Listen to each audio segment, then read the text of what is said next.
1 अगस्त 2024 को देश में अनुसूचित जाति व अनुसूचित जनजाति के आरक्षण के संदर्भ में जो एक अति महत्वपूर्ण निर्णय दिया गया है, उनसे हमारी पार्टी कतई भी सहमत नहीं है। माननीय सुप्रीम कोर्ट के 1 अगस्त 2024 के इस निर्णय के बाद केंद्र और राज्य सरकारों के बीच भी मतभेद की स्थिति उत्पन्न होगी। माननीय सुप्रीम कोर्ट के 7 न्यायाधीशों की संवैधानिक पीठ द्वारा अभी हाल ही में 1 अगस्त 2024 को देश में अनुसूचित जाति व अनुसूचित जनजाति के आरक्षण के संदर्भ में जो एक अति महत्वपूर्ण निर्णय दिया गया है, तो उसके संबंध में अपनी पार्टी की प्रतिक्रिया जाहिर करने के लिए बुलाई गई है,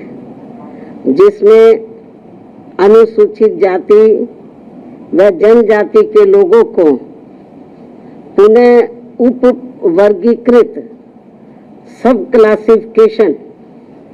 अर्थात सब क्लासिफिकेशन किए जाने को मान्यता प्रदान की गई है, जिसको लेकर और भी बहुत सी बातें कही गई हैं। उनसे हमारी पार्टी कतई भी सहमत नहीं है और इस संबंध में माननीय सुप्रीम कोर्ट द्वारा दविंदर सिंह बनाम पंजाब राज्य मामले में पारित इस आदेश के अनुसार अब राज्य सरकारें अनुसूचित जाति व जनजाति की सूची के भीतर आरक्षण के लिए उप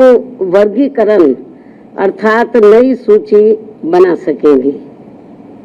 जिससे फिर अनेकों समस्याएं उत्पन्न होंगी। और अब माननीय सुप्रीम कोर्ट ने अपने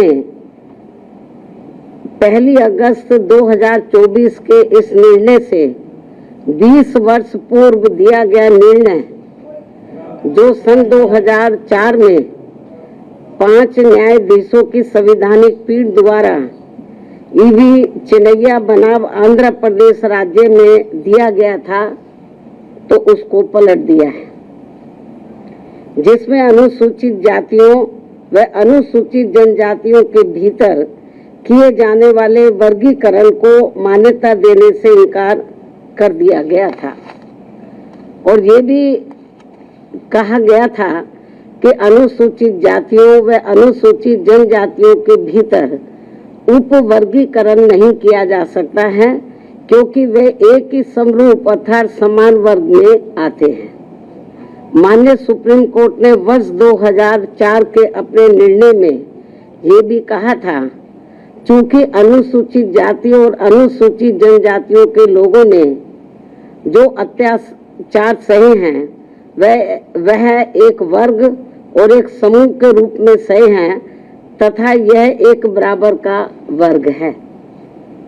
जिसके भीतर किसी भी प्रकार का वर्गीकरण करना उचित नहीं होगा। माननीय सुप्रीम कोर्ट ने अपने 2004 के निर्णय में ये भी कहा था कि अनुसूचित जातियों और अनुसूचित जनजातियों के भीतर किसी भी प्रकार का उप वर्गीकरण भारतीय संविधान की मूल भावना के विपरीत होगा। माननीय सुप्रीम कोर्ट ने अपने वर्ष 2004 के इस निर्णय द्वारा समानता के अधिकार का उल्लंघन करने के कारण आंध्र प्रदेश सरकार द्वारा पारित आंध्र प्रदेश अनुसूचित जाति अधिनियम 2000 को भी रद्द कर दिया था। अपने 2004 के निर्णय में माननीय सुप्रीम कोर्ट ने यह भी माना था कि ये वर्गीकरण इन जातियों के भीतर अलग अलग व्यवहार करके समानता के अधिकार का उल्लंघन करेगा। और अब माननीय सुप्रीम कोर्ट के 7 जजों की पीठ ने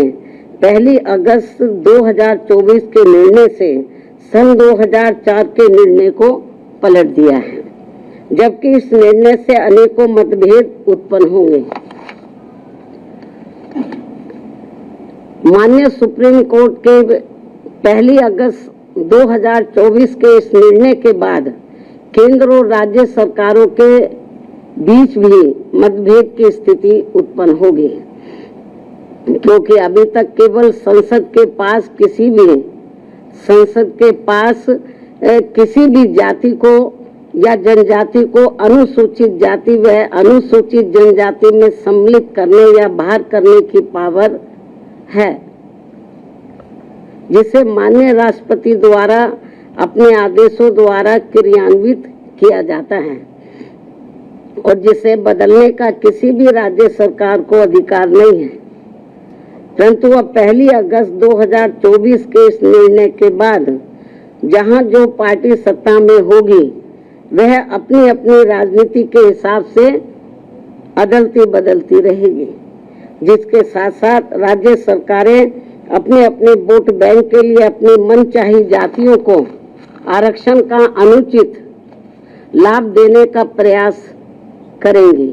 इस प्रकार से इस आदेश से ऐसी अनेकों समस्याएं उत्पन्न होंगी, जिसके कारण SC व ST को मिल रहा आरक्षण समाप्त हो जाएगा।